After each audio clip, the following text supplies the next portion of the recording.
The Duke noticed the tremor in her hand. That night her abusive fiancé disappeared without a trace. The clock struck 4 as the silver spoon slipped from Lyra Cendric's fingers, landing upon the porcelain saucer with a crystalline chime that seemed to suspend time itself. The Duke of Varelen's gaze, sharp as winter frost, noted the unmistakable tremor in her delicate hand, a flutter, like that of a wounded bird attempting flight. Amber tea spilled across immaculate linen, spreading like a confession neither invited nor contained. "My sincerest apologies, Your Grace," Lyra whispered, her voice scarcely disturbing the air between them. "How terribly clumsy of me."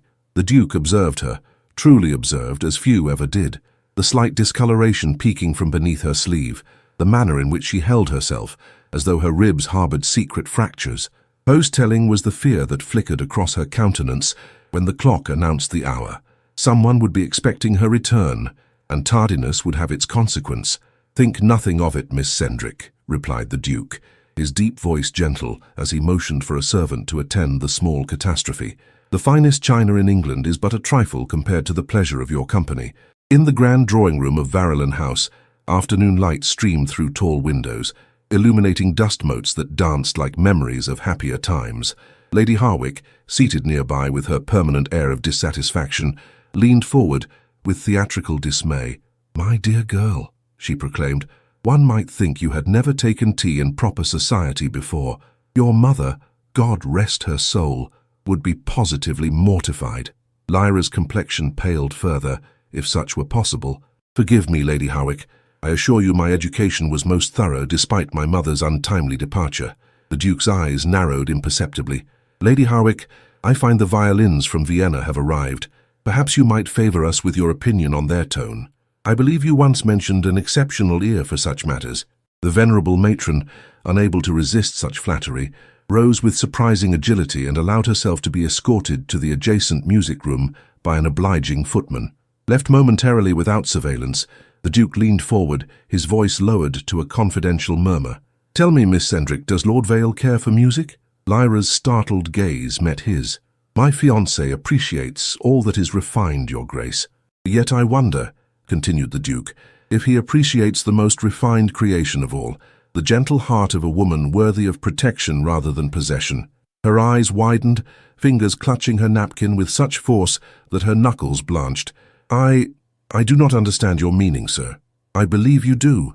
The Duke's gaze fell deliberately to her wrist, where the sleeve had shifted, revealing the shadow of bruises like fallen petals against snow. "There are some matters that even the most fashionable of gloves cannot conceal, Miss Cendric." A solitary tear threatened at the corner of her eye, quickly banished by the bat of dark lashes. "Your Grace is mistaken. I merely fell, perhaps against a hand conveniently shaped like fingers." His words were gentle, though their implications struck with precision. The mantel clock chimed the quarter hour, and Lyra started like a frightened doe. "I must return. Lord Vale expects punctuality above all virtues. And what virtues does he practice in return?" The Duke rose, towering and dignified. "Miss Cendric, should you ever require sanctuary, Varelen House stands open, day or night." She gathered her reticule with trembling fingers. "You are most kind, but my circumstances are not as you perceive. Lord Vale is highly regarded throughout London, as are many men who reserve their true nature for private hours," replied the Duke. "Remember my offer. No questions asked, no explanations required." The Duke watched from the window as her carriage departed, wheels turning beneath gathering evening fog. His steward, Hollins, materialized at his shoulder with the silent efficiency of 30 years' service. "Your Grace seems troubled," observed the servant. "I am, Hollins. I have witnessed something unconscionable. Might I inquire as to what course of action Your Grace intends to pursue?" The Duke's expression hardened, his jawline like carved granite beneath silver-streaked beard. "Justice, Hollins, though perhaps not the variety sanctioned by Her Majesty's courts." That evening Lord Erith Vale paced his study, periodically glancing at the ornate timepiece upon his desk. The clock showed 9:30, and still his betrothed had not returned to offer explanation for her afternoon's unauthorized detour to Varelen House. A knock at the door interrupted his brooding. "Enter," he commanded. His manservant appeared, bearing a silver salver with a single sealed letter. "A messenger delivered this with instructions that it reach your hands directly, my lord." Vale snatched the missive, breaking the blood-red wax seal bearing the Duke of Varelen's crest. His eyes narrowed as he read, then widened in disbelief. "Ready my carriage," he demanded, crumpling the letter in his fist. "Immediately. At this hour, sir. With the fog so thick. Did I stutter, man? The carriage. Now." As Lord Vale's carriage disappeared into London's impenetrable mist, the Duke of Varelen stood before his fire, feeding a single glove, left behind by Miss Cendric, to the hungry flames. The tremor in her hand had told him everything her lips could not. And by morning, the mystery of Lord Vale's sudden disappearance would be the only tremor left to consider. Dawn broke over London like a hesitant apology, weak sunlight struggling through persistent fog. Miss Lyra Cendric sat motionless at her bedroom window, observing the street below with the caution of prey sensing a predator's absence. The expected reckoning with Lord Vale had not materialized. Indeed, he had not returned at all. The housekeeper's knock startled her from contemplation. "Enter," Lyra called, hastily arranging her features into their customary mask of calm submission. Mrs. Winters, grey-haired and perpetually displeased, surveyed the room with practiced efficiency. "Begging your pardon, miss, but there's considerable disturbance below stairs. Lord Vale's man reports his master never returned last night." Lyra's hand fluttered to her throat. Perhaps he was detained by business. "Without sending word? Most irregular, if I may be so bold." Mrs. Winters's lips thinned with disapproval. "Furthermore, there's a gentleman caller requesting your presence, though the hour is most inappropriate for receiving visitors." "A gentleman? Who would call at such an hour?" "The Duke of Varelen, miss. He insists the matter cannot wait." The name sent a curious shiver down Lyra's spine. Not of fear, but something altogether different. "Please inform His Grace I shall join him presently." Moments later, Lyra descended the staircase, having hastily attired herself in a morning dress of lavender muslin. The Duke stood by the drawing-room window, a commanding silhouette against grey morning light, his formal attire suggesting he had not yet retired from the previous evening's activities. "Your Grace," she curtsied, painfully aware of her inadequate preparation for receiving such an illustrious visitor. "This is unexpected." "Miss Cendric," the Duke bowed, his expression grave yet oddly gentle. "Forgive the intrusion. I come with news that could not await conventional visiting hours." "News?" Her fingers instinctively sought the ribbon at her throat, twisting it anxiously. "Concerning Lord Vale." The Duke gestured toward the settee. "Please sit. What I must convey may prove distressing." Lyra obeyed, arranging her skirts with mechanical precision. "Has something befallen my fiancé?" "That is precisely what remains unknown." The Duke seated himself opposite her, maintaining a respectful distance. Lord Vale's carriage was discovered abandoned near Blackfriars Bridge at dawn, the horses still in harness, but no sign of the man himself. A peculiar stillness overtook Lyra's features. "And the driver?" "Claims Lord Vale dismissed him with instructions to walk ahead through the fog, ostensibly to verify the bridge's passability. Upon the driver's return, his lordship had vanished." "Vanished," Lyra echoed, the word hanging between them like the pendulum of a clock arrested mid-swing. The Duke's penetrating gaze sought her reaction. "The authorities have been notified, naturally, though the fog has hampered immediate investigation. I took the liberty of calling personally, as I believed such news should be delivered with appropriate sensitivity." Lyra's composure remained remarkable, her voice steady despite the circumstances. "You are most considerate, Your Grace. I confess I am uncertain how to proceed.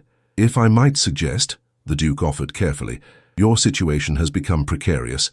An unmarried lady residing in the home of her absent fiancé invites speculation of the most damaging variety." "I have nowhere else to go," Lyra admitted, her gaze lowering. "My father's debts left nothing but memories." The Duke nodded thoughtfully. "I anticipated such circumstances. My sister, Lady Isolde, resides in Bath and maintains a household of impeccable reputation. She would welcome your companionship during this difficult period. You propose I simply depart? What if Lord Vale returns? Then you shall be informed immediately." The Duke's tone brooked no argument. "However, Miss Cendric, might I speak plainly?" Lyra's chin lifted slightly. "Please do. The marks upon your wrist tell a story at odds with Lord Vale's public persona. Should he return, would you truly wish to be here alone and unprotected?" Colour flared briefly in her pale cheeks. "You presume much, Your Grace." "I observe much," he corrected gently, "and what I observe compels me to offer assistance." A tense silence stretched between them, broken only by the distant ticking of the hall clock. Finally, Lyra's shoulders straightened almost imperceptibly. "When might I depart for Bath?" she asked, her voice barely above a whisper. "This very afternoon, if you are willing. My carriage awaits your decision." Mrs. Winters materialized in the doorway, her expression taut with barely contained excitement. "Forgive the interruption, miss, but there's a police inspector requesting entrance. Something about Lord Vale's disappearance." The Duke rose smoothly. "Show him in, if you please. Miss Cendric, with your permission, I shall remain during this interview." Inspector Blackwood proved to be a serious man, with shrewd eyes and methodical questions. He noted Lyra's responses in a small leather-bound notebook, his pencil scratching with irritating persistence. "And when did you last see Lord Vale, Miss Cendric?" "Yesterday morning, before he departed for his club," Lyra replied, her composure admirable despite the circumstances. "He expressed no concerns, no unusual behaviors." "None whatsoever." The inspector's gaze shifted to the Duke. "And, Your Grace, I understand you had contact with the missing gentleman yesterday?" "A brief correspondence only," the Duke replied evenly. "A matter concerning mutual business interests." "I see." The inspector closed his notebook with practiced finality. "Most peculiar. A gentleman of means and standing simply vanishes into fog. One might almost suspect deliberate design." "Whatever your insinuation, Inspector," the Duke interjected smoothly, "Miss Cendric is understandably distressed. Perhaps further questions might await a more appropriate moment." "Of course, Your Grace." Blackwood bowed stiffly, though in my experience, disappearances rarely resolve themselves favorably. Miss Cendric would be wise to prepare for uncomfortable revelations. After the inspector's departure, Lyra turned to the Duke, her composure finally wavering. What did he mean? Uncomfortable revelations. "Officials must consider all possibilities," the Duke replied carefully, "including those involving financial impropriety or other scandals that might prompt a gentleman to orchestrate his own disappearance." "Lord Vale valued his reputation above all else," Lyra murmured. "Then we must hope his reputation remains intact, whatever the investigation reveals." The Duke glanced at the mantel clock. "Will you accept my sister's hospitality, Miss Cendric?" Lyra's gaze drifted to the window, where London's perpetual fog seemed suddenly oppressive. "Yes," she decided, her voice strengthening with each syllable. "I shall depart for Bath this afternoon." As she moved to rise, the Duke noticed her hand no longer trembled. Bath received Miss Lyra Cendric with the gentle embrace of its honey-coloured stone and healing waters. Lady Isolde Varelen's residence on the Royal Crescent stood elegant and welcoming, its windows catching the late autumn sunlight in a manner London's perpetual gloom had long denied her. "My brother described your circumstances with characteristic brevity," Lady Isolde remarked, as they took tea in the sunlit drawing-room. Unlike her formidable brother, she possessed a warmth that softened her aristocratic features, which is to say, he explained almost nothing at all. Lyra smiled faintly, the expression still unfamiliar after weeks of careful neutrality. "His Grace was most discreet." "Discretion is Grayson's particular talent," Lady Isolde observed, "especially regarding matters he considers unjust. Tell me, my dear, how do you find Bath after London's ceaseless clamour?" "Peaceful," Lyra admitted, "though I confess to feeling somewhat adrift without responsibilities." Lady Isolde's perceptive gaze missed nothing. "Without fear, perhaps?" "Yes, I recognize that particular bewilderment. Freedom often feels uncomfortably like abandonment when one has grown accustomed to constraint." A fortnight passed in the gentle rhythm of Lady Isolde's household. Lyra discovered volumes of poetry in the library, watercolours in the morning room, and, most precious of all, hours uninterrupted by apprehension. Her dreams still echoed with Lord Vale's cutting voice, but daylight hours increasingly belonged to her alone. The London newspapers arrived each morning, and Lyra searched them with diminishing anxiety. Lord Vale's disappearance had occupied society pages briefly before being superseded by fresher scandals. No body had been discovered, no explanation proffered beyond speculation regarding gambling debts or foreign entanglements. The investigation continued, Inspector Blackwood informed her by correspondence, though with decreasing urgency as weeks became months. December arrived with crystalline frost and preparations for Christmas festivities. Lady Isolde had arranged a small musical evening, assuring Lyra that only intimate acquaintances would attend. "I have invited Dr. Corran Hale," Lady Isolde mentioned, as Lyra assisted in arranging holly sprigs among silver candelabra. "Recently returned from India, where he served with distinction, a brilliant physician with refreshingly unconventional perspectives." "You sound quite impressed with this gentleman," Lyra observed. Lady Isolde's smile held unexpected mischief. "I am impressed by any man who values women's intellect above their ornamental qualities. Besides, his experience treating soldiers offers unique insight into matters of the spirit. I'm afraid I don't quite follow your meaning. The wounds we cannot see often prove most debilitating, Lady Isolde replied gently. Dr. Hale understands this better than most. The evening arrived with snow falling softly beyond leaded windows. Lyra had dressed with care in a gown of midnight blue, its simplicity a deliberate departure from the elaborate confections Lord Vale had insisted upon. Her reflection in the looking-glass revealed a woman she scarcely recognized, cheeks bearing healthy color, eyes clear and steady, hands perfectly still, as they adjusted a simple silver pendant at her throat. Lady Isolde's guests numbered only 8, creating an atmosphere of genuine conversation rather than social performance. Dr. Corrin Hale proved to be a man of perhaps 34, with intelligent grey-green eyes and an attentive manner that contained neither presumption nor pity. Lady Isolde speaks highly of your medical innovations, Dr. Hale, Lyra commented as they were seated for dinner. Her ladyship exaggerates my modest contributions, he replied, his voice pleasantly resonant, though I admit to certain unorthodox approaches regarding injuries of mind as well as body. Can the mind truly be injured then? As surely as bone or sinew, Dr. Hale affirmed, though its wounds manifest differently. A soldier may return physically whole, yet remain imprisoned by memories of battle. Similarly, he hesitated, choosing his words with evident care. Those who have endured prolonged fear may find themselves responding to danger long after the threat has passed. Lyra's fork paused midway to her lips. How does one treat such invisible afflictions? With patience primarily, and by restoring choice where it was once denied. His gaze met hers directly, compassionate, yet entirely without condescension. The body remembers what the heart cannot bear to recall. It must be taught that safety is no longer exceptional, but expected. After dinner, a violinist performed Schubert, while snow accumulated against window panes. Lyra found herself seated beside Dr. Hale, observing his hands, surgeon's hands, strong yet capable of extraordinary gentleness, as they marked time almost imperceptibly against his knee. You understand music, she observed. I appreciate its mathematical precision and emotional truth, he acknowledged. Much like medicine, it requires both science and intuition.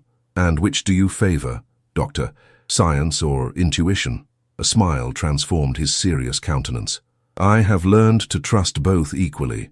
Evidence provides foundation, but instinct often illuminates what reason alone cannot perceive. A dangerous philosophy in rigid society, Lyra commented. Perhaps, though rigid structures often fracture precisely because they cannot bend. He studied her with gentle assessment. Forgive my directness, Miss Cendric, but Lady Isolde mentioned your recent bereavement. Lyra tensed slightly. Lord Vale has not been confirmed deceased, yet his absence has altered your circumstances profoundly. Dr. Hale's voice lowered confidentially. I observe that you no longer tremble. Her startled gaze met his. I beg your pardon?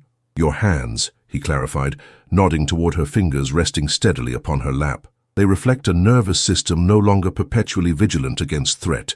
It is a physician's observation, nothing more. A curious warmth spread through Lyra's chest, not embarrassment, but recognition. You see rather too clearly, Dr. Hale. Clarity serves healing, he replied simply, as does naming truth previously unspoken. From across the room, Lady Isolde observed their conversation with quiet satisfaction. Later, as guests departed into the snowy evening, she linked her arm through Lyra's. Dr. Hale expressed particular appreciation for your insights regarding Wordsworth's poetry, she remarked casually. He is unusually perceptive, Lyra admitted. Indeed, he has agreed to join us for Christmas dinner. Lady Isolde's voice held deliberate neutrality. I hope that meets with your approval. For the first time in memory, Lyra felt her lips curve into a genuine smile, not the careful approximation she had perfected to placate Lord Vale, but an expression born of authentic pleasure. I should like that very much, she replied. That night Lyra stood at her bedroom window, watching moonlight transform snow into scattered diamonds. For the first time since the Duke had noticed the tremor in her hand, that fateful afternoon that had altered everything, she allowed herself to contemplate a future unshackled from fear. Somewhere in London, the mystery of Lord Vale's disappearance remained unsolved. Yet here in Bath, with each passing day, his power over her diminished like footprints gradually obscured by falling snow. Christmas at Lady Isolde's residence passed with unprecedented warmth and simplicity. Lyra discovered joy in small pleasures, holly berries glistening like rubies, carols sung around the pianoforte, and conversations unburdened by calculation. Dr. Hale joined them frequently, his presence bringing a comfortable equilibrium to their small circle. January arrived with knife-edged winds and unsettling correspondence. Inspector Blackwood requested Lyra's presence in London regarding new developments in Lord Vale's case. The letter, clinical in its brevity, shattered the sanctuary she had cultivated. "You needn't face this alone," Lady Isolde insisted, as Lyra prepared for departure. "My brother will escort you." "I cannot impose further upon His Grace's generosity," Lyra protested. "Grayson considers it no imposition," Lady Isolde replied firmly. "Indeed, he insists." The Duke awaited her arrival at Varelen House, where she would reside during her necessary sojourn in London. His formal greeting concealed deeper concern. "Inspector Blackwood has been circumspect regarding his discoveries," he informed her, leading her to the library where a fire roared against winter's assault. "However, certain items belonging to Lord Vale have apparently surfaced near Greenwich." Lyra's hands remained steady as she removed her gloves. "What manner of items?" "His signet ring and pocket watch, discovered by a lighterman. The inspector believes they may suggest—" The Duke hesitated uncharacteristically. "Foul play?" Lyra supplied, her voice surprisingly level. "Indeed." The Duke studied her with penetrating assessment. "You appear remarkably composed, Miss Cendric." "Bath has proven restorative," she replied simply. "Lady Isolde's companionship has been invaluable. And Dr. Hale's, I understand." A delicate flush colored Lyra's cheeks. "Dr. Hale has been most instructive regarding certain medical philosophies." "I'm certain he has." The Duke's expression softened momentarily. "My sister speaks highly of him. A man of principles, she assures me." "The highest," Lyra agreed, then hesitated. "Your Grace, might I inquire? That evening when Lord Vale disappeared, did you—" The library door opened abruptly, admitting Hollins with uncharacteristic urgency. "Your Grace, forgive the intrusion. Inspector Blackwood has arrived without appointment, most insistent upon speaking with you." The Duke's expression hardened imperceptibly. "Show him to my study. Miss Cendric, please remain here. I shall return shortly."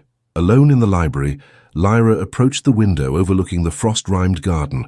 3 months had transformed her existence from gilded captivity to cautious possibility. What new development might reshape her circumstances again? Her contemplation was interrupted by raised voices from the adjacent study. Not distinct words, but unmistakable tension. Moments later, the Duke returned, his composure intact, but jaw rigid with controlled anger. "The inspector brings troubling news," he stated without preamble. "Lord Vale's body has been recovered from the Thames." Lyra sank slowly onto a nearby chair. "He is confirmed deceased, then?" "Yes. The condition suggests he has been in the water since his disappearance." The Duke's gaze held hers steadily. "The inspector harbors certain suspicions regarding the circumstances." "What manner of suspicions?" "The sort that inevitably arise when a gentleman of means meets an untimely end." The Duke's voice remained measured. "Particularly when said gentleman's intended bride subsequently resides under the protection of another man of influence." Understanding dawned in Lyra's expression. "Inspector Blackwood suspects my involvement or yours?" "Both, potentially, though he proceeds cautiously given my position." The Duke seated himself opposite her. "Miss Cendric, I must ask directly, is there anything regarding Lord Vale's treatment of you that might assist in understanding his fate?" Lyra's fingers twisted in her lap. "He was exacting in his expectations. Was he violent toward you?" The direct question hung between them like London fog, dense, obscuring, inescapable. Lyra's gaze lifted, meeting the Duke's with newfound steadiness.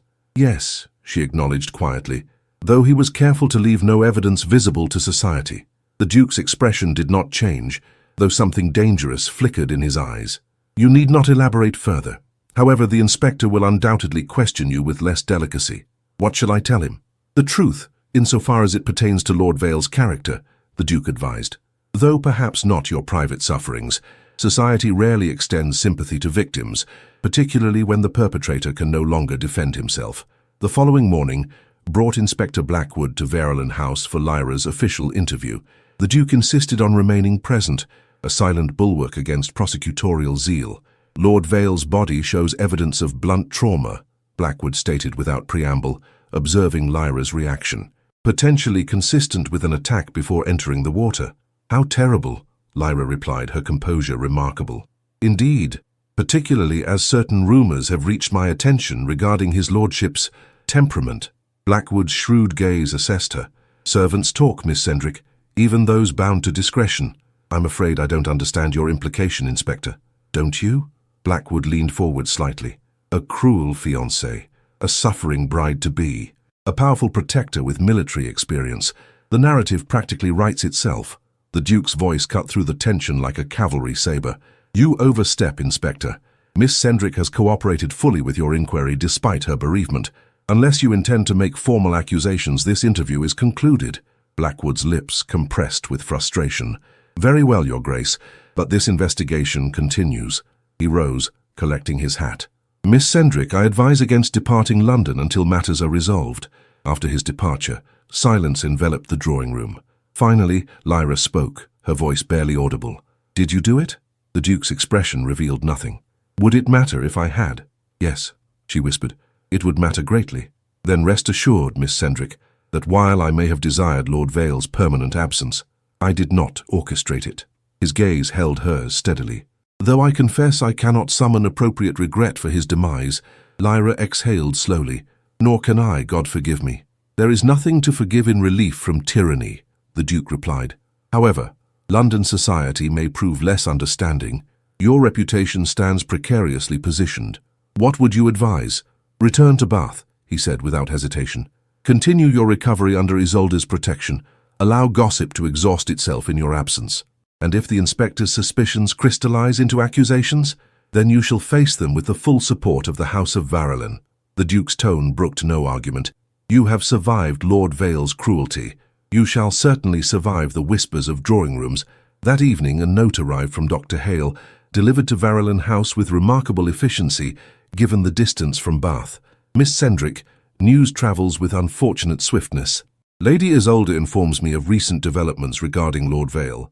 Please accept my sincere hope that these circumstances bring closure rather than renewed distress.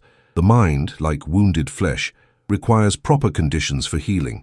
Should you find London's atmosphere unconducive to such recovery, know that Bath's medicinal waters and certain medical professionals remain at your disposal. With deepest respect, Dr. C." Pale Lyra folded the note carefully, a curious warmth spreading through her chest despite the day's grim revelations. Lord Vale was truly gone. Not merely absent, but deceased. The realization brought neither joy nor sorrow, but rather a curious lightness, as though gravity itself had subtly recalibrated. Tomorrow she would return to Bath, to Lady Isolde's understanding companionship and Dr. Hale's steady presence. London, with its fog and memories and suspicious inspectors, would fade behind her like a fever dream upon waking. She would never learn what truly happened on that foggy night when Lord Vale vanished. Perhaps that knowledge was a burden better left unclaimed. Spring arrived in Bath with irrepressible optimism, coaxing crocuses through frost-hardened earth and gentling the air with promise. 3 months had passed since Lord Vale's body was recovered, and while Inspector Blackwood continued his inquiries with dogged persistence, no formal accusations had materialized. Lyra had flourished in this interlude of uncertain freedom. Under Lady Isolde's guidance, she cultivated accomplishments long neglected: watercolor landscapes, botanical studies, and musical compositions that reflected her gradually unfurling spirit. Dr. Hale remained a steadfast presence, his visits evolving from medical consultation to intellectual companionship. "You've composed another sonata," he observed one afternoon, discovering her at the pianoforte. "May I?" Lyra surrendered the handwritten notation, watching as his surgeon's fingers traced her musical phrases. "It remains unfinished." Like all worthwhile endeavors, he studied the composition with genuine appreciation. "The transition here," his finger indicated a particular measure, "suggests resolution approaching yet deliberately withheld." "You've discerned my precise intention," Lyra acknowledged, surprised by his perception. "Music and medicine share fundamental patterns," Dr. Hale replied. "Both require recognizing the significance of pauses between notes or breaths between heartbeats." His gaze met hers with characteristic directness. "Your composition reveals healing progressing precisely as it should, neither rushed nor artificially constrained." Such conversations had become treasured rituals, unmarked by the calculation that had characterized her interactions with Lord Vale. Dr. Hale neither demanded nor presumed. He simply observed with professional clarity and personal warmth. Lady Isolde, watching their friendship develop, maintained tactful silence, though her approving glances spoke volumes. On this particular afternoon, however, her expression as she entered the music room conveyed disquiet rather than satisfaction. "A letter from Grayson," she announced, holding correspondence bearing the Duke's distinctive seal. "Inspector Blackwood has requested your return to London, Lyra. Apparently new evidence has emerged." Dr. Hale's posture straightened with immediate concern. "What manner of evidence?" "My brother provides no details," Lady Isolde replied, though he emphasizes the importance of compliance to avoid appearance of impropriety. Lyra's fingers stilled upon the pianoforte keys.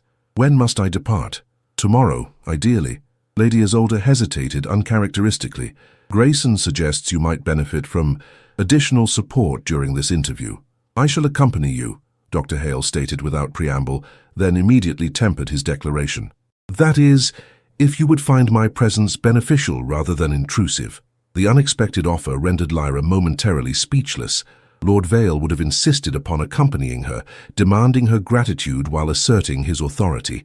Dr. Hale simply offered support, requiring nothing in return. "I would be most grateful," she replied finally, "though I hesitate to inconvenience you." "There is no inconvenience in assisting a friend," he responded simply, the word friend carrying weight beyond its syllables. The journey to London proceeded with surprising swiftness, spring countryside blurring past carriage windows. Dr. Hale maintained respectful distance despite their confinement, occupying himself with medical journals while remaining attentive to Lyra's comfort. "You seem remarkably composed," he observed as London's outskirts approached, grey and imposing after Bath's golden serenity. "Composure was Lord Vale's foremost requirement," Lyra replied, then immediately regretted the admission. Dr. Hale's expression revealed neither pity nor judgment. Survival often demands adaptation to unreasonable expectations. The remarkable achievement lies in reclaiming authentic responses afterward. "Have I accomplished such reclamation?" "Increasingly," he affirmed with gentle certainty, though recovery follows no prescribed timeline. The Duke awaited their arrival at Varelen House, his aristocratic features betraying subtle relief at Dr. Hale's presence. After customary greetings, he led them to the library, where privacy facilitated candid discussion. "Inspector Blackwood has obtained Lord Vale's personal correspondence," he informed them without preamble, including certain letters suggesting financial entanglements with unsavory characters. "What relevance has this to his demise?" Lyra inquired. "Potentially significant relevance," the Duke replied. "These associates were not gentlemen who tolerated unpaid debts or broken promises." Dr. Hale leaned forward slightly. "You suggest Lord Vale's death resulted from dishonorable business rather than personal enmity." "The inspector now pursues that likelihood," the Duke confirmed. "However, Miss Cendric's testimony regarding Lord Vale's character and associations remains crucial to establishing this narrative conclusively." "I knew little of his business affairs," Lyra admitted. "He considered such matters inappropriate for feminine understanding. Yet you might have observed visitors, overheard conversations, or noted behavioral changes preceding his disappearance," the Duke suggested.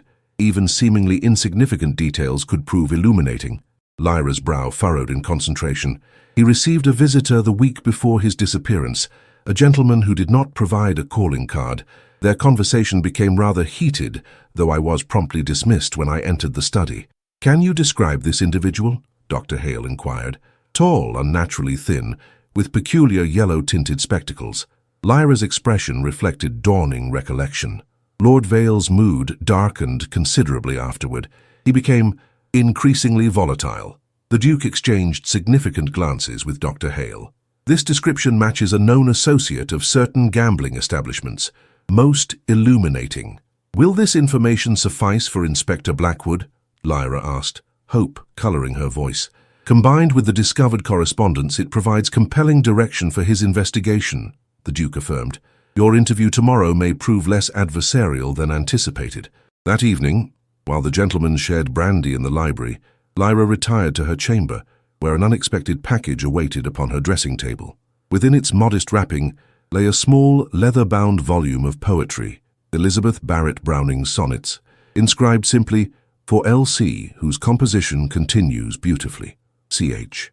The thoughtful gesture brought unexpected tears to her eyes. Lord Vale's gifts had always been ostentatious declarations of ownership rather than understanding. This simple book reflected genuine perception of her spirit. Morning brought Inspector Blackwood to Varelen House, his manner noticeably altered from previous encounters, less accusatory, more professionally detached. Dr. Hale accompanied Lyra to the interview, his presence like an anchor in uncertain waters. "Miss Cendric," Blackwood began, consulting his notes, "I understand Lord Vale received a visitor shortly before his disappearance. A gentleman with distinctive spectacles?" Lyra recounted her observation in precise detail, noting the inspector's evident interest. Further questions followed regarding Lord Vale's habits, acquaintances, and behavior changes during their engagement. "He became increasingly concerned with appearances," she explained carefully. "Both social standing and financial display seemed to consume his attention, particularly in recent months." "Did he ever mention specific debts or obligations?" "Not explicitly. However, I once discovered him examining property deeds with unusual distress." The inspector's pencil scratched rapidly across his notebook. "Most informative, Miss Cendric. Your observations correspond with evidence recently uncovered. Does this suggest alternative circumstances surrounding Lord Vale's death?" Dr. Hale inquired, his voice professionally neutral despite his evident concern for Lyra. "The investigation pursues multiple avenues," Blackwood replied diplomatically. "However, certain gambling associates of the deceased have become persons of significant interest." After the inspector's departure, palpable relief suffused the drawing room. The Duke permitted himself a rare smile. "I believe Inspector Blackwood's suspicions regarding your involvement have substantially diminished, Miss Cendric. Then I am free to return to Bath?" Lyra asked, surprising herself with the eagerness evident in her voice. "I see no reason for continued delay," the Duke confirmed, "though perhaps a brief respite before travel might prove beneficial." Dr. Hale's expression reflected careful consideration. "If I might suggest, the botanical gardens at Kew have begun their spring display. Scientific observation suggests natural beauty provides restorative benefits following periods of tension." "What a remarkably prescient recommendation," the Duke commented with the barest suggestion of amusement. "I believe my carriage could be made available for such an excursion." The following afternoon found Lyra and Dr. Hale strolling among Kew's magnificent glasshouses, surrounded by exotic blooms and therapeutic tranquility. For the first time since Lord Vale's spectre had reclaimed her attention, Lyra felt herself fully present in the moment, unencumbered by either memory or anticipation. "You seem lighter," Dr. Hale observed as they paused before a particularly magnificent orchid display. "The weight of suspicion has lifted," she acknowledged, "though I confess to lingering uncertainty regarding my future prospects." "Uncertainty need not equate to instability," he replied thoughtfully. "Perhaps it merely signifies unprecedented freedom to determine your own path." Lyra considered this perspective with growing appreciation. A rather revolutionary concept for a woman of limited means and complicated history. Revolutionary perhaps, but not impossible. Dr. Hale's gaze held hers with earnest intensity, particularly for a woman of extraordinary resilience and unfolding talent. Something unspoken passed between them, a current of possibility neither was quite prepared to articulate. In that suspended moment, surrounded by botanical wonders nurtured to flourish far from their native soil, Lyra recognized her own transplanted existence might similarly thrive under proper care. "Bath has become home," she acknowledged softly. "I am gratified to hear it," Dr. Hale replied, his smile reaching his eyes with warming sincerity. As they continued their promenade, their hands brushed momentarily, an innocent contact that nevertheless sent awareness coursing through Lyra's consciousness. For the first time, she allowed herself to contemplate a future where touch brought comfort rather than apprehension. Lord Vale's shadow was finally beginning to recede, like fog dissipating beneath spring sunshine. Summer arrived in Bath with extraordinary radiance, transforming the honey-colored stone into burnished gold. 4 months had passed since Lyra's final interview with Inspector Blackwood, whose investigation had ultimately attributed Lord Vale's death to gambling debts and associated retribution. The scandal had briefly animated London drawing rooms before being supplanted by fresher gossip. For Lyra, these months had brought unprecedented growth. Under Lady Isolde's unconventional tutelage, she had expanded her intellectual horizons beyond conventional feminine accomplishments. Dr. Hale remained a steadfast presence, their friendship deepening through literary discussions, musical collaborations, and philosophical debates that would have scandalized Lord Vale's rigid sensibilities. On this particular July afternoon, Lyra sat in Lady Isolde's garden, sketching medicinal plants for Dr. Hale's forthcoming monograph on botanical treatments. The task combined her artistic talent with newfound scientific interest, a collaboration that symbolized her evolution from decorative accessory to intellectual partner. Your rendering of digitalis captures both botanical accuracy and aesthetic beauty, Dr. Hale remarked, examining her latest illustration. Quite remarkable. High praise from a published authority, Lyra responded with genuine pleasure. Their interactions had developed a comfortable rhythm of mutual respect that made Lord Vale's domineering manner seem increasingly foreign to her memory. "I've received correspondence from Edinburgh," Dr. Hale mentioned, his tone deliberately casual. "The Royal College of Physicians has expressed interest in my research regarding nervous system recovery following prolonged distress." "A well-deserved recognition," Lyra replied warmly. "They've invited me to present my findings this autumn." He hesitated uncharacteristically. The appointment would require relocation to Scotland for approximately 6 months. The news struck with unexpected impact. 6 months, Lyra echoed, struggling to maintain composure. How fortunate for medical advancement. Dr. Hale studied her with his characteristic perceptiveness. "The opportunity is professionally significant, yet I find myself curiously reluctant." "Whatever for? Surely Edinburgh represents ideal circumstances for your continued research." "Ideal professionally, perhaps." His gaze held hers with quiet intensity. "Less so personally." The unspoken implication hung between them like summer lightning. Powerful, illuminating, yet not fully manifested.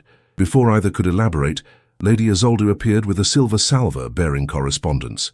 "A letter from London," she announced, extending an envelope toward Lyra. "Bearing the solicitor's seal." Lyra accepted the missive with slight trepidation. Legal correspondence rarely heralded positive developments for women of her circumstances. Breaking the seal, she scanned the contents with increasing disbelief. "Lord Vale's estate has been settled," she explained, her voice betraying astonishment. "As his formerly betrothed, I've been granted a modest annuity from funds not seized by creditors." "How unexpectedly civilized of Vale's executors," Lady Isolde remarked dryly. "The arrangement apparently comes at the Duke of Varelen's insistence," Lyra continued, still processing the implications. "His Grace argued successfully that our engagement constituted a binding commitment with financial obligations that survived Lord Vale's demise."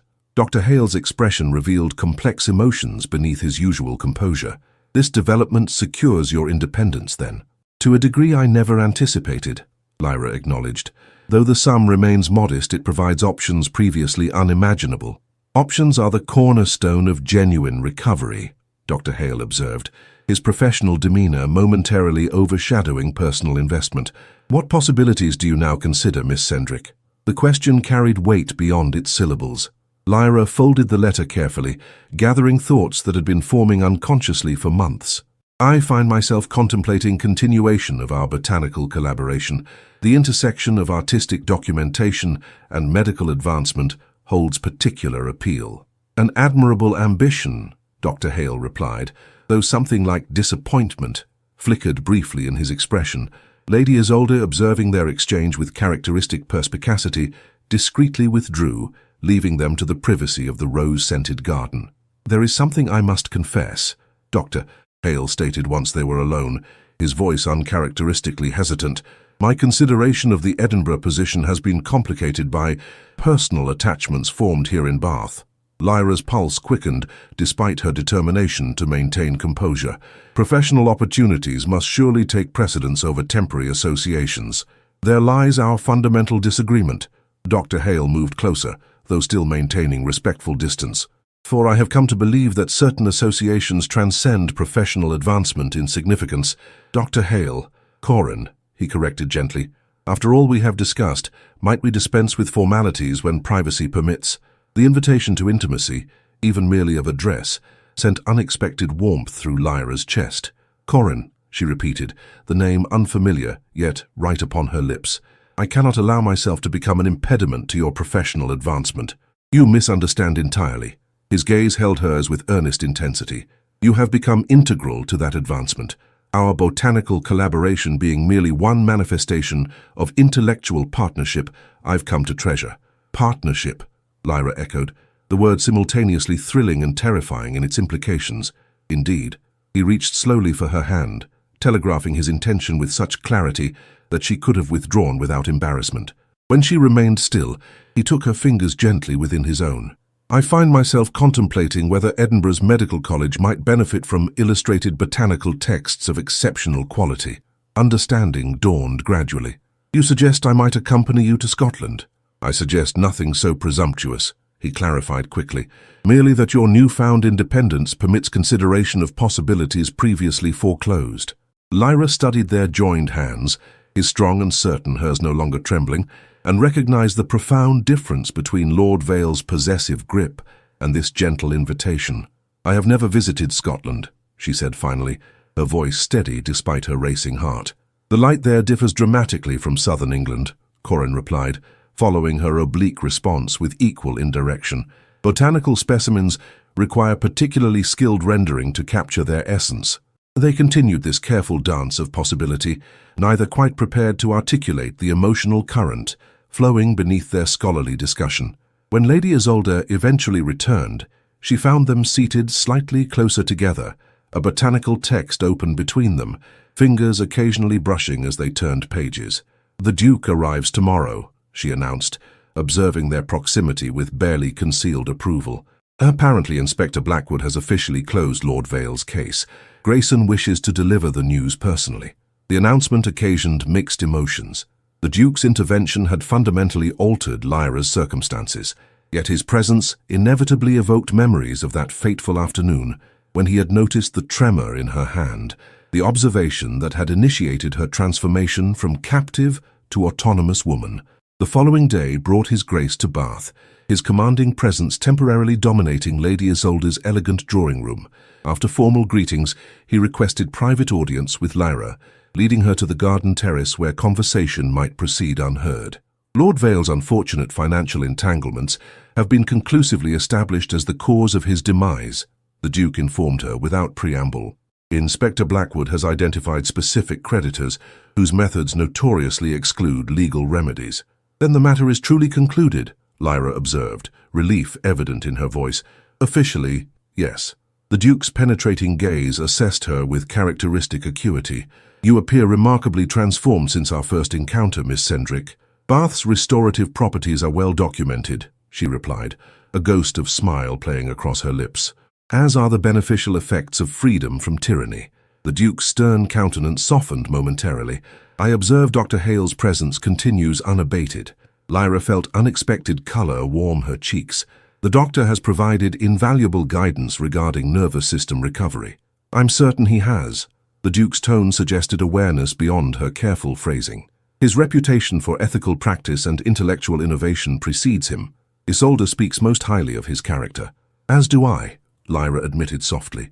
Then perhaps my intervention regarding your annuity proves particularly timely.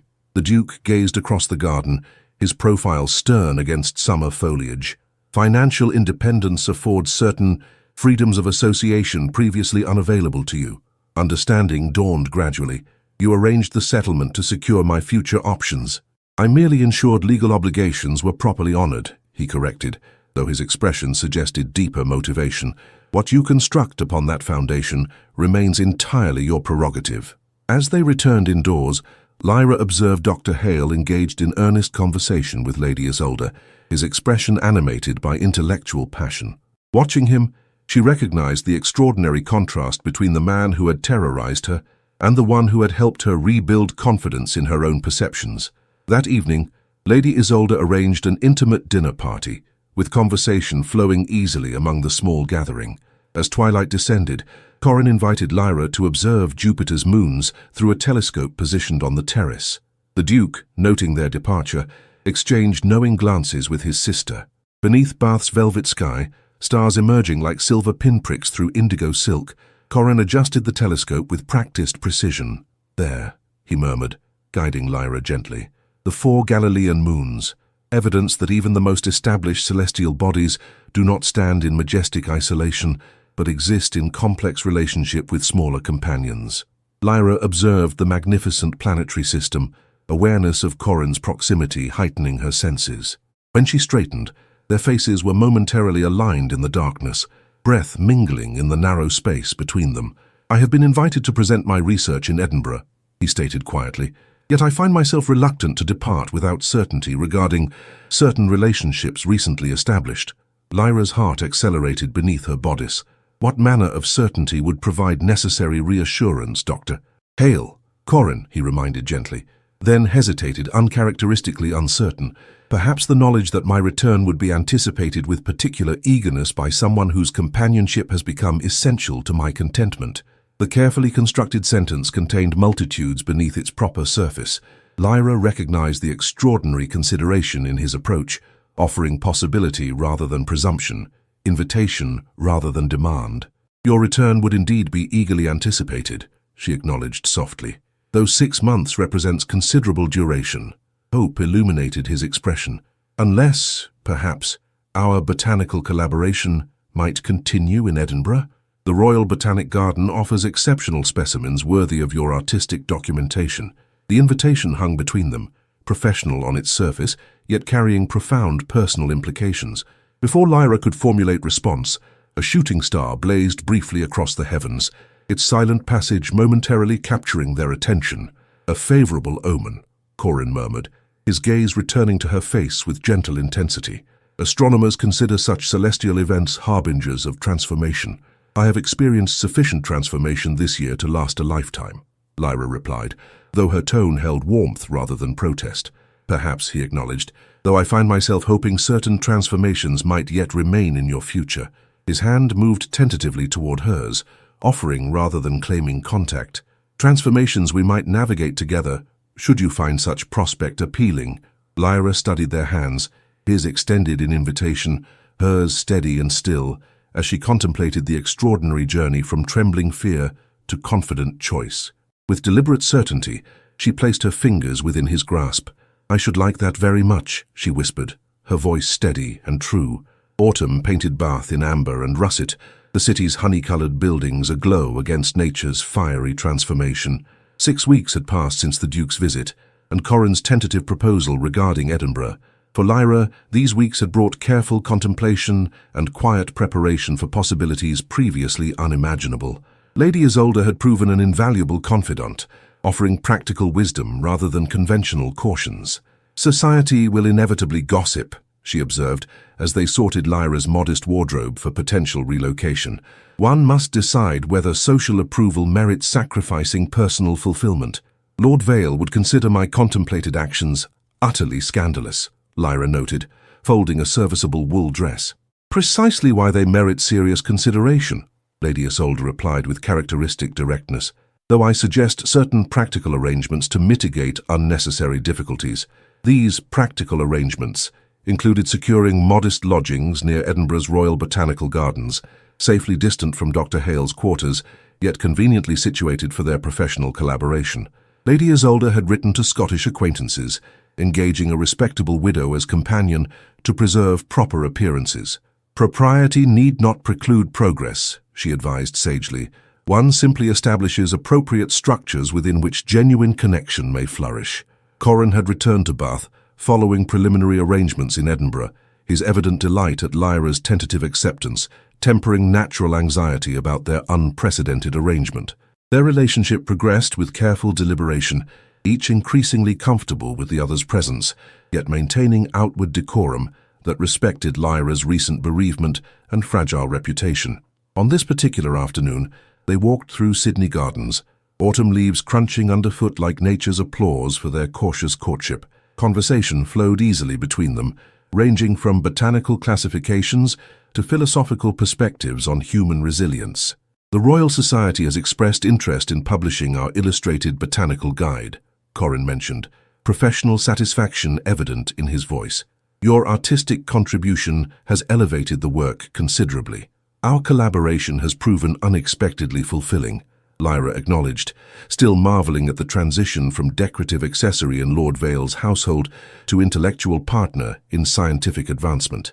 Indeed, Corin agreed, then hesitated before continuing with characteristic directness. I've received confirmation of our departure arrangements. The Edinburgh position commences in 3 weeks. So soon. Lyra's steps faltered momentarily, theoretical plans suddenly crystallizing into imminent reality. Too soon? Corin inquired, immediately attentive to her reaction. Alternative arrangements remain possible if— Not too soon, she interrupted gently. Merely consequential. The theoretical becoming tangible rather abruptly. Understanding softened his expression. Major transitions warrant appropriate trepidation, particularly following significant upheaval. I am not afraid, Lyra clarified, surprising herself with the truth of this assertion. Merely conscious that each decision now reflects genuine choice rather than obligation.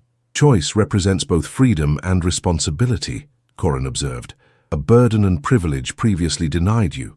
Their promenade continued beneath trees shedding summer's vestments, the metaphor of seasonal transformation not lost on either. When they reached a secluded garden bench, Corin gestured toward it with gentle inquiry. There is a matter I wish to discuss before our departure, he explained as they seated themselves at proper distance, a proposition that may alleviate certain practical concerns while potentially introducing others. Lyra arranged her skirts with practiced composure, though her heart quickened inexplicably. I'm intrigued by this mysterious proposition. Corin's expression reflected uncharacteristic uncertainty. Our planned arrangement in Edinburgh, while professionally advantageous, presents certain social complications that may impact your already precarious standing. Lady Isolde has secured appropriate accommodations and companion, Lyra reminded him. Proprieties will be observed. Indeed, yet even such careful arrangements invite speculation. He hesitated, then continued with careful precision. There exists an alternative that would simultaneously silence gossip and formalize our professional partnership. Understanding dawned gradually, accompanied by unexpected warmth spreading across Lyra's chest. Dr. Hale, are you proposing— Marriage, he confirmed, his steady gaze betraying nervous anticipation beneath professional composure. A union founded on mutual respect and intellectual compatibility, without presumption of conventional expectations. The careful phrasing revealed extraordinary consideration for her recent circumstances. Lord Vale had demanded physical submission as his due. Corin explicitly separated legal partnership from such obligations. You suggest marriage as practical arrangement rather than romantic entanglement? Lyra sought clarification, though her racing pulse belied purely pragmatic interest. I suggest foundation upon which various possibilities might develop according to mutual comfort and inclination, he replied with characteristic thoughtfulness. Professional partnership certainly, deeper connection, perhaps should you eventually welcome such development. The proposition's generous parameters, its explicit acknowledgement of her autonomy within potential union, contrasted so profoundly with Lord Vale's possessive demands that momentary emotion threatened Lyra's composure. Your consideration for my circumstances is remarkable, she managed finally. Not remarkable, Corin corrected gently. Merely decent. Your experiences with Lord Vale have established unconscionably low expectations regarding appropriate treatment. Autumn sunlight filtered through nearly bare branches, dappling the garden path with golden fragments. In this moment of decision, Lyra recognized the extraordinary journey from that afternoon when the Duke noticed her trembling hand to this garden bench, where a good man offered partnership without possession. I find your proposition both practical and unexpectedly moving, she acknowledged, meeting his gaze directly. Yet I would not have you bind yourself to damaged goods from misplaced sense of obligation. Damaged?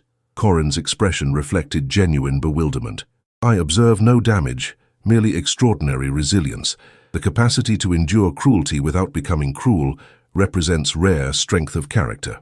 His perception, seeing capacity rather than breakage, momentarily overwhelmed Lyra's carefully cultivated composure. You have remarkable facility for transforming clinical observation into poetry, Dr. Hale. Corin, he reminded gently, then continued with quiet intensity. My proposal stems from professional admiration and personal regard in equal measure. However, I seek neither immediate response nor obligation. The matter warrants careful consideration. Indeed it does, Lyra agreed, though certainty was already blossoming within her consciousness, like spring flowers pushing through snow, unexpected, yet inevitable. Might I request brief period for reflection? Naturally. His relief at her neither immediate rejection nor apparent offense was palpable. Take whatever time necessary for thorough contemplation. They continued their walk in comfortable silence, the unspoken possibility expanding between them like invisible thread connecting their separate paths. Upon returning to Lady Isolde's residence, Corin departed with customary propriety. though his bow lingered perhaps a moment longer than strictly necessary. That evening, Lyra confided the proposal to Lady Isolde, whose immediate delight suggested prior knowledge of Corin's intentions. "Did you orchestrate this development?" Lyra inquired, suspicion tempering her evident pleasure. "Orchestrate? Certainly not," Lady Isolde protested, though her eyes twinkled with satisfaction. "Merely created circumstances wherein natural affinity might flourish unimpeded by conventional constraints. He offers marriage as practical arrangement," Lyra explained, "without expectation of conventional obligations. A testament to both his character and perceptiveness," Lady Isolde observed, "though I suspect mutual inclination may eventually render such consideration unnecessary." Lyra's blush confirmed this observation's accuracy despite her nominal protest. The arrangement would indeed resolve certain practical difficulties, while potentially creating lifetime of mutual satisfaction, Lady Isolde added with uncharacteristic sentimentality. "What answer do you contemplate?" Lyra gazed through the window at autumn stars emerging against deepening indigo. "Logic suggests acceptance. His reputation is impeccable, our intellectual compatibility established, and the arrangement solves numerous practical concerns. Yet decisions of such magnitude warrant consideration beyond mere practicality," Lady Isolde noted perceptively. "What does your heart counsel?" The question prompted thoughtful silence. Lord Vale had never solicited Lyra's genuine feelings, merely her obedience. Corin had consistently prioritized her autonomy above his preferences. "My heart," she replied finally, "suggests that partnership founded upon mutual respect offers fertile soil for deeper attachment to develop naturally." "A remarkably sensible heart," Lady Isolde observed with approval. "When do you intend to convey your decision?" "Tomorrow," Lyra decided, sudden certainty replacing deliberation. Further delay serves no purpose when mind and heart align in rare consensus. The following afternoon brought Corin to Lady Isolde's drawing room, his expression betraying carefully contained anticipation. When Lady Isolde tactfully withdrew, leaving them to private conversation, momentary silence hung between them, pregnant with possibility rather than awkwardness. "I have considered your proposition," Lyra began, her voice steady despite fluttering pulse, "both its practical merits and potential emotional implications." Corin's posture reflected attentive restraint. "I hope my suggestion caused no distress." "Quite the contrary," Lyra assured him, unexpected smile illuminating her features. "I find myself contemplating unprecedented happiness at prospect of partnership founded upon mutual respect and shared purpose." Hope transformed his countenance, though he maintained characteristic restraint. "Am I to understand you find the proposition acceptable?" "More than merely acceptable," Lyra clarified, her steady gaze meeting his directly. "I find it desirable, a beginning I could not have imagined mere months ago." Relief and joy mingled in Corin's expression as he moved to kneel before her, taking her hand with gentle reverence, entirely unlike Lord Vale's possessive grip. "Then, may I formally request your hand in marriage, Lyra Cendric? Not as obligation, but as honor. I scarcely dared hope might be granted." "You may," she replied simply, her hand remaining steady within his grasp, no tremor betraying fear or uncertainty. "I accept with both practical appreciation and genuine affection." His fingers tightened momentarily around hers, the controlled response revealing powerful emotion beneath professional composure. "You honor me beyond expression," he said softly. "I shall endeavor daily to prove worthy of your trust." "You already have," Lyra assured him, the journey from trembling victim to woman choosing her own destiny, suddenly crystallizing in this perfect moment of mutual recognition. Lady Isolde, somehow sensing the precise moment propriety permitted her return, entered bearing congratulatory sherry and uncharacteristically moist eyes. "I presume felicitations are in order." Their matching smiles provided confirmation beyond words. As autumn sunlight streamed through leaded windows, illuminating this tableau of unexpected happiness, Lyra silently acknowledged the extraordinary transformation wrought by that momentous afternoon when the Duke had noticed the tremor in her hand. From that single observation, a chain of events had unfolded leading to this unimaginable outcome, not merely escape from cruelty, but discovery of partnership founded upon respect, intellect, and gently blossoming affection. The tremor had vanished entirely from her steady hands. Winter descended upon Bath with unusual severity, transforming the elegant city into crystalline wonderland, where breath hung visible in frigid air and frost etched delicate patterns across window panes. Within Lady Isolde's well-appointed drawing room, however, comfortable warmth prevailed as wedding preparations proceeded with measured efficiency. "Edinburgh's climate will prove considerably more challenging than Bath's," Lady Isolde observed, inspecting woolen undergarments being added to Lyra's trousseau. "Scottish winters demand serious consideration regarding practical comforts. Dr. Hale assures me our accommodations include excellent fireplaces," Lyra replied, still adjusting to the novelty of discussing domestic arrangements with her fiancé. Such mundane consultations represented freedom unimaginable during her engagement to Lord Vale, who had dictated every aspect of their future household without soliciting her preferences. "You continue referring to your intended as Dr. Hale," Lady Isolde noted with characteristic directness. "Perhaps familiarity with his Christian name might prove advantageous before exchanging vows." Lyra's cheeks colored slightly. "Old habits persist, despite changing circumstances. In private moments I have become accustomed to addressing him as Corin." "I should hope so," Lady Isolde replied, with uncharacteristic sentimentality. "Marriage benefits from occasional departures from formality." The wedding was scheduled for December 15th, a modest ceremony in Bath Abbey, with the Duke of Varelen serving as principal witness and Lady Isolde hosting the subsequent breakfast. The limited guest list reflected both Lyra's status as recent widow, though she had never legally married Lord Vale, and the couple's mutual preference for intimacy over spectacle. On this particular morning, 2 weeks before the ceremony, unexpected correspondence arrived bearing London postmark and official seal. Lady Isolde delivered the envelope personally, her expression betraying curiosity regarding its contents. "Inspector Blackwood's handwriting," Lyra observed with slight trepidation, breaking the seal and scanning the brief missive. "How extraordinary! What does the good inspector require?"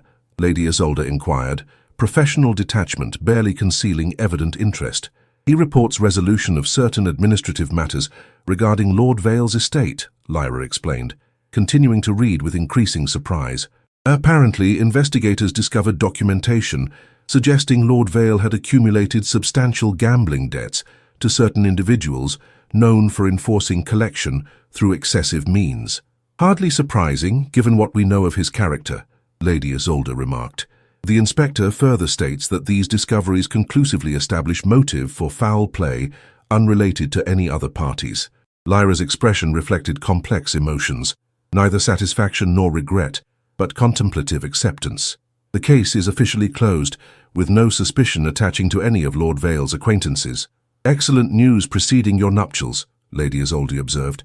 "The past properly concluded before your future commences." Lyra folded the letter carefully. "I shall inform Corin when he calls this afternoon. Though Lord Vale's fate was never our primary concern, official resolution removes lingering shadow." "Indeed." Lady Isolde hesitated uncharacteristically before continuing with careful neutrality. "Have you and Dr. Hale, Corin, discussed Lord Vale's influence upon your expectations regarding marital relations?" The delicate inquiry brought immediate colour to Lyra's cheeks, though she appreciated the older woman's concern. "We have established understanding that conventional obligations remain subject to mutual inclination rather than presumption." "Most commendable," Lady Isolde approved, though perhaps worth noting that experiences with one man need not define expectations regarding all such encounters. Lord Vale's brutality represents perversion of what might otherwise provide mutual satisfaction. This remarkably frank observation from normally proper Lady Isolde rendered Lyra momentarily speechless. "I appreciate your candor," she managed finally. "Corin has expressed similar sentiment, though with clinical terminology befitting medical training." Lady Isolde's answering smile contained unexpected mischief. "I imagine Dr. Hale's professional knowledge extends beyond mere terminology, a fortunate circumstance for his future bride." Before Lyra could formulate appropriate response to this extraordinary statement, Hollins announced Dr. Hale's arrival. Their customary afternoon consultation regarding botanical illustrations provided comfortable structure for deepening attachment, professional collaboration seamlessly intertwining with growing personal connection. When Lady Isolde tactfully withdrew after initial greetings, Lyra shared Inspector Blackwood's correspondence, observing Corin's expression as he absorbed its implications. "Official exoneration seems fitting conclusion before our departure," he noted, returning the letter. though I confess Lord Vale's fate concerns me less than its impact upon your peace of mind. My primary emotion is relief, Lyra acknowledged honestly, not regarding his death, which remains regrettable regardless of his character, but that suspicion no longer shadows those who showed me kindness. The Duke will undoubtedly appreciate this development, Corin observed. Have you informed him? Not yet, though I shall write immediately. Lyra hesitated momentarily before adding, His Grace's intervention altered my circumstances so fundamentally that words seem inadequate expression of appropriate gratitude. Some debts defy conventional repayment, Corin agreed thoughtfully. Perhaps the most fitting acknowledgement lies in living well with freedom his actions helped secure. This perspective, so characteristic of Corin's thoughtful pragmatism, reinforced Lyra's growing certainty regarding their impending union. Where Lord Vale had demanded constant validation, Corin offered wisdom that illuminated rather than diminished her understanding. Their afternoon continued with review of botanical illustrations intended for Edinburgh presentation. Professional discussion gradually yielded to more personal conversation regarding their imminent departure and establishment of shared household, albeit with separate chambers initially, per their mutual agreement to proceed at comfortable pace. As twilight descended, casting long shadows across Lady Isolde's elegant drawing room, Corin reluctantly prepared to depart. December's early darkness necessitated carrying lantern for his short walk home, the flame casting golden light across his serious features. I shall call tomorrow regarding final travel arrangements, he stated, collecting his medical journal and personal notes. The Scottish railway schedule requires precise coordination to avoid potential delays. Of course, Lyra acknowledged, accompanying him to the entrance hall, though I confess growing anticipation for our departure nearly overshadows proper attention to logistical details. Her candid admission, revealing eagerness she might once have considered unseemly to express, brought warmth to Corin's normally composed expression. I share your sentiment entirely, he confessed, momentarily abandoning professional reserve. These final weeks before our journey seem interminable, despite rational recognition of their necessity. In the entrance hall's relative privacy, shielded from servants by strategic pillar, Corin hesitated momentarily before reaching for Lyra's hand. The gesture, simple yet profound in its restraint, embodied everything distinguishing their relationship from her previous engagement. Might I request unusual liberty? He inquired, characteristic consideration evident even in this tentative advance. Lyra's pulse quickened, despite the innocence of his hand merely holding hers. What liberty do you seek, Dr. Hale? Corin, he corrected gently, then continued with careful precision. Given our imminent matrimony, perhaps certain preliminary gestures might prove appropriate, should you find such possibility agreeable. Understanding dawned gradually, accompanied by unexpected warmth spreading across Lyra's chest. The courtship rituals Lord Vale had carelessly dispensed with, considering his ownership established upon formal engagement, Corin approached with careful respect for her comfort and agency. I believe certain preliminary gestures might indeed prove appropriate, she replied softly, scarcely recognizing her own voice in its gentle encouragement. Corin moved closer with deliberate slowness, telegraphing his intention to allow her comfortable withdrawal should she desire. When she remained steadfast, he bent slightly, pressing chaste kiss against her forehead, the gesture somehow more intimate than Lord Vale's possessive embraces had ever been. Until tomorrow, he murmured, reluctantly releasing her hand and retrieving his lantern from waiting footmen. Until tomorrow, Lyra echoed, her voice steady despite racing pulse. As December days shortened toward winter solstice and wedding date, preparations accelerated with disciplined efficiency. The Duke arrived 3 days before ceremony, his commanding presence filling Lady Isolde's drawing room as he presented Lyra with unexpected gift. Delicate pearl necklace nestled within velvet case. A wedding present, he explained, characteristically direct, though perhaps more accurately described as investment in promising future. Your Grace has already provided generosity beyond reasonable expectation, Lyra protested, though her fingers traced the luminous pearls with evident appreciation. Reasonable expectations rarely facilitate exceptional outcomes, the Duke replied cryptically. Dr. Hale's research regarding trauma recovery holds particular significance beyond purely medical application. Your contribution to his work, both artistic and experiential, represents collaboration worthy of substantial investment. This unexpected endorsement of their professional partnership, acknowledging her intellectual contribution rather than merely decorative function, represented validation Lyra had never anticipated from aristocratic gentlemen of the Duke's generation and status. "I shall endeavor to prove worthy of your confidence," she responded, genuine emotion coloring her voice. "You already have," the Duke assured her with uncharacteristic warmth. "From trembling captive to autonomous collaborator represents transformation worthy of scholarly documentation itself." On wedding eve, snow descended upon Bath in gentle benediction, transforming the ancient city into crystalline wonderland. Lyra stood at her bedroom window, watching white flakes spiral against darkening sky, their patterns mirroring her circling thoughts. Tomorrow she would exchange vows with man whose gentle strength had shown her possibility beyond survival. Their partnership, founded upon mutual respect rather than ownership, represented future entirely different from fate she had once resigned herself to accepting with Lord Vale. A soft knock interrupted her contemplation. Lady Isolde entered bearing steaming teacup and concerned expression.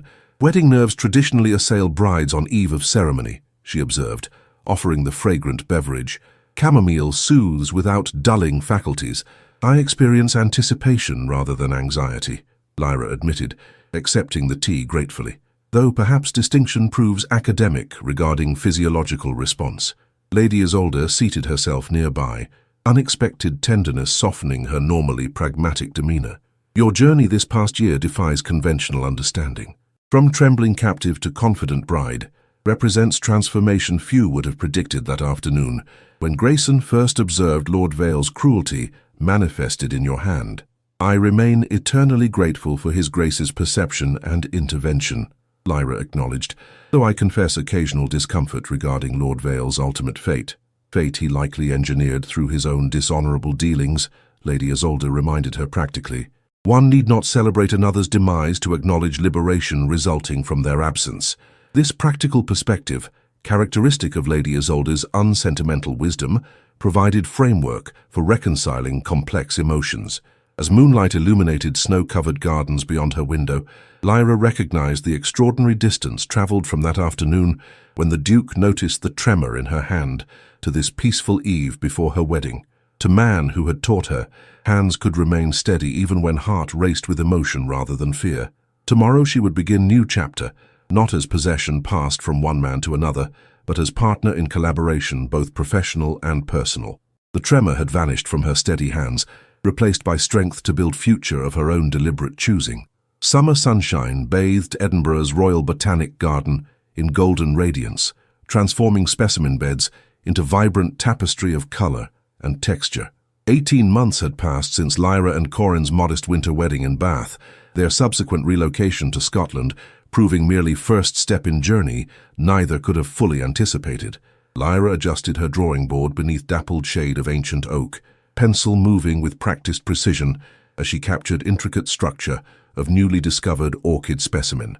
Her botanical illustrations had gained considerable reputation among scientific community, their accuracy and artistic merit enhancing Corin's research publications beyond conventional academic presentations. "Mrs. Hale," called familiar voice, interrupting her concentrated observation. "The Royal Society delegation has arrived earlier than anticipated." Lyra glanced up to find Corin approaching along garden path, his normally serious countenance illuminated by evident excitement. Securing her sketches against gentle breeze, she rose to meet him, their customary professional decorum in public settings maintained despite private intimacy that had developed gradually throughout their marriage. How inconsiderate of distinguished gentlemen to disrupt carefully constructed schedule, she teased gently, gathering her materials with practiced efficiency. "I presume they expect immediate tour of our laboratory facilities." "Indeed, though their primary interest appears centered upon your illustrative techniques," Corin replied, carefully collecting delicate orchid specimens she had been documenting. "Your methodological innovations have attracted considerable attention beyond purely artistic appreciation." This acknowledgement of her scientific contribution, transcending merely decorative function initially anticipated, represented evolution both professional and personal. Their partnership had flourished beyond original parameters, intellectual collaboration expanding to encompass emotional connection neither had fully anticipated during cautious beginnings.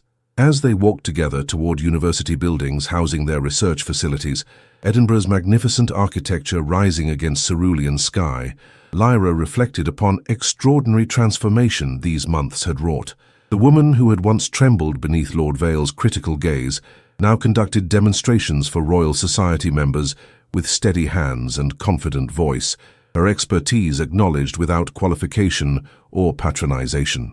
The laboratory they had established represented physical manifestation of their unique partnership. Her artistic precision, complementing his medical innovation in space designed for collaborative creation rather than hierarchical instruction. Botanical specimens lined shelves beside medical texts, watercolor brushes rested alongside surgical instruments, visual documentation enhancing scientific observation in methodology they had jointly developed. "I received correspondence from His Grace this morning," Corin mentioned as they approached university grounds.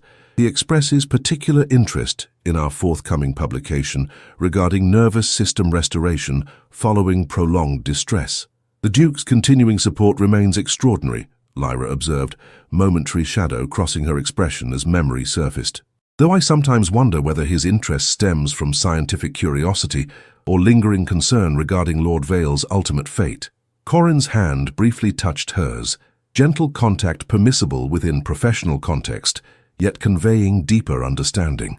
Perhaps both motivations coexist within complex individual.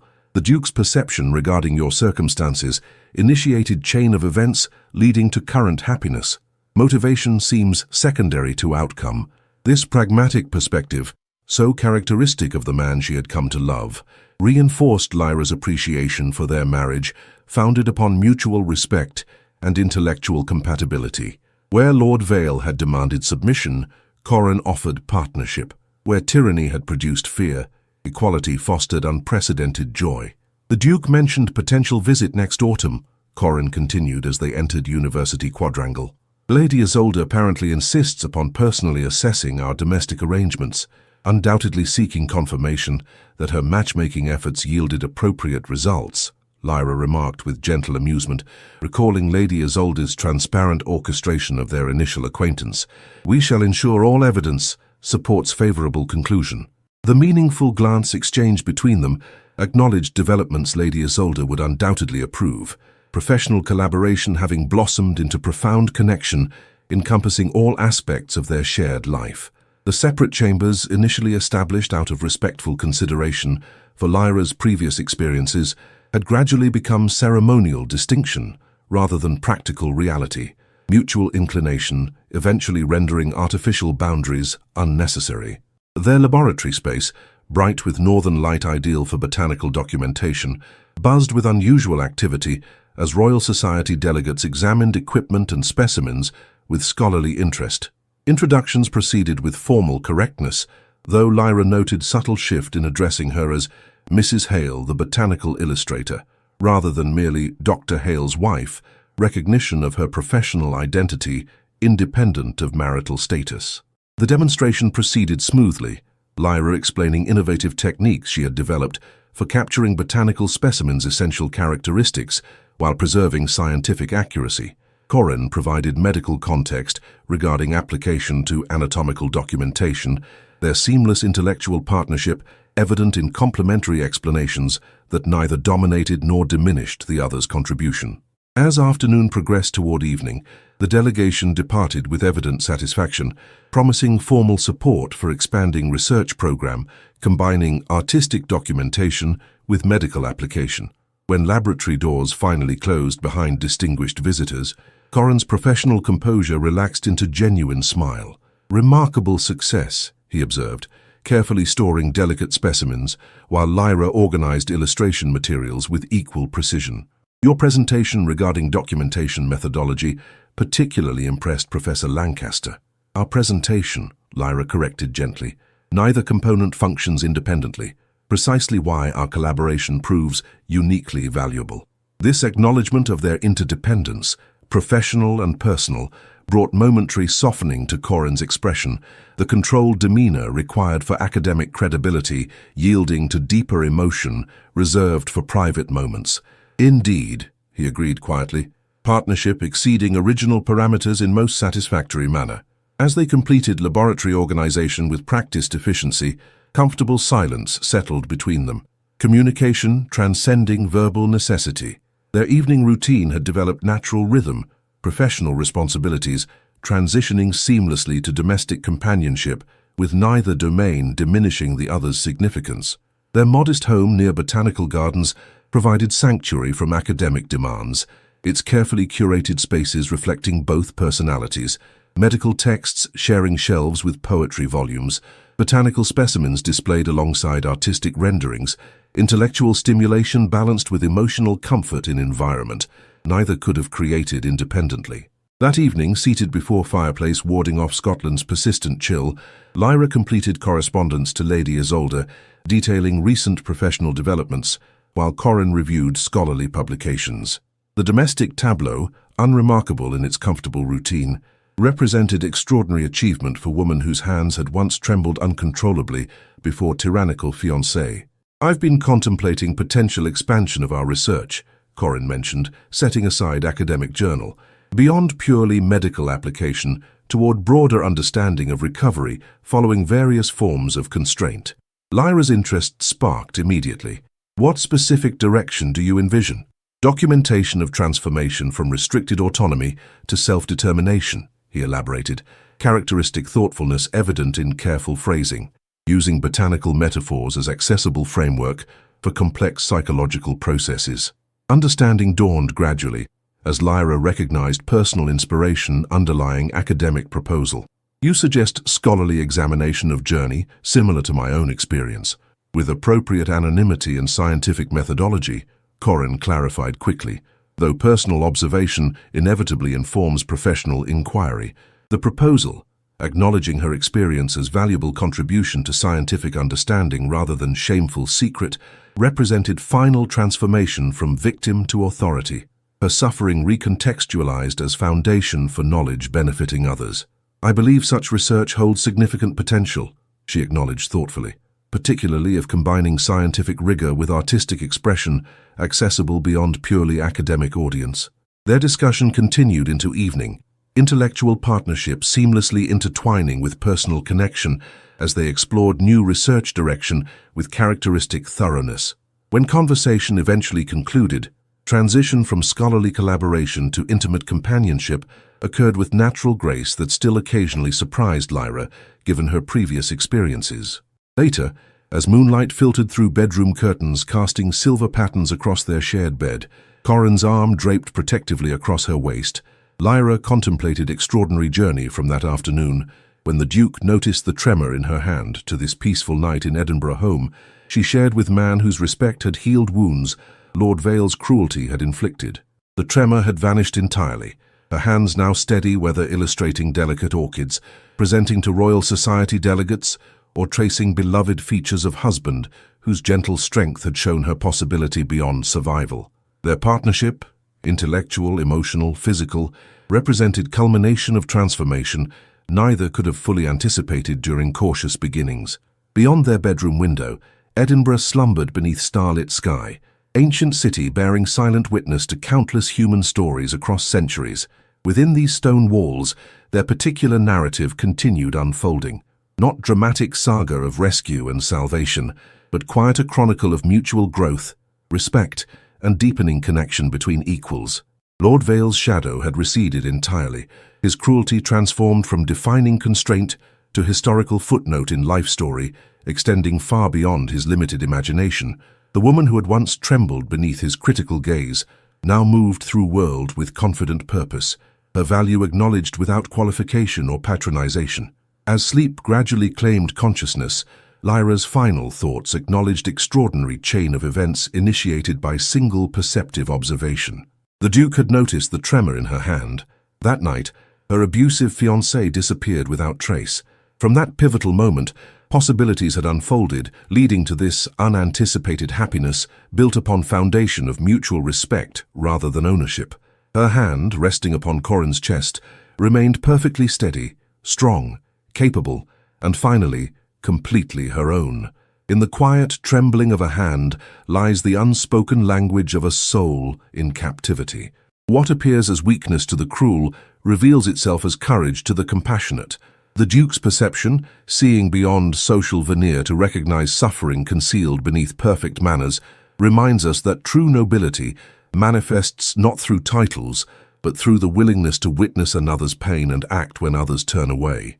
In our own lives, how often do we notice the subtle tremors in those around us, the silent signals that speak volumes when words cannot be risked? Lord Vale's cruelty demonstrates how power without compassion becomes tyranny, while Corin's strength, tempered with gentleness, illustrates true protection, one that creates space for healing rather than demanding submission.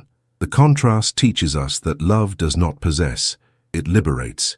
Lyra's journey from trembling captive to woman of steady purpose shows us that trauma need not define us, though it may transform us. Her recovery came not through dramatic rescue alone, but through the patient cultivation of her own agency, choosing, creating, contributing, until her value became self-evident rather than externally bestowed. Perhaps most profound is the revelation that healing flourishes not in isolation, but in connection. Lady Isolde's practical wisdom, the Duke's protective intervention, and Corin's respectful partnership created the ecosystem where Lyra's wounded spirit could regenerate.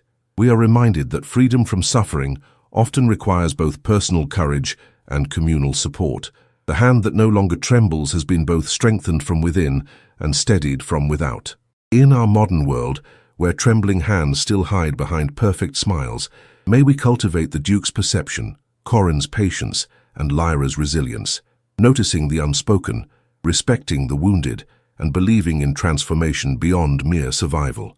Did this Victorian tale of perception, protection, and healing touch your heart? If you found yourself moved by Lyra's journey from trembling victim to confident woman, please subscribe to continue receiving stories that illuminate the human spirit's remarkable capacity for transformation. Share your thoughts in the comments below. Which character resonated most deeply with you? Have you witnessed or experienced the power of someone noticing what others overlooked? Your reflections may offer comfort to fellow readers on similar journeys from trembling uncertainty to steady purpose. Remember, sometimes the most profound change begins with a single moment of true seeing. When someone notices the tremor in your hand that speaks the truth your voice cannot.